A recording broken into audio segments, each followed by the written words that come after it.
Hello, I'm Bernard Hickey from interest.co.nz and welcome to a special investing report brought to you in association with ASB.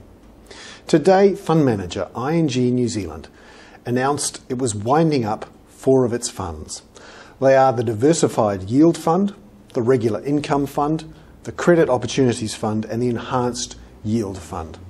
Now this is important because 2 of these funds were frozen back in March, causing all sorts of grief for many investors who had invested in their funds thinking they were relatively safe. In many cases, they were recommended by ANZ advisors to go into those funds, and many have expressed anger at being pushed into those funds.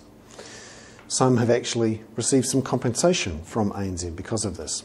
Well, now ING, which is 49% owned by ANZ, has announced that these 4 funds will be wound up, crystallising losses of over $400 million. Now, these funds had about $700 million invested in them earlier this year, but the credit crunch and the debacle that has happened on many international credit markets, particularly the markets for collateralized debt obligations, these are loans that float on the top of subprime mortgages, that has caused big losses for these funds.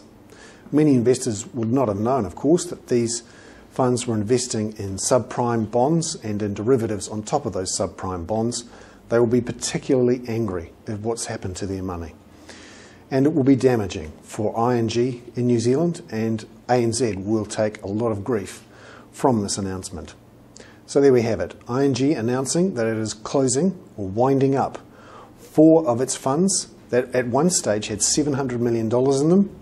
Now these funds have just $300 million. I'm Bernard Hickey. That was a special investing report brought to you in association with ASB.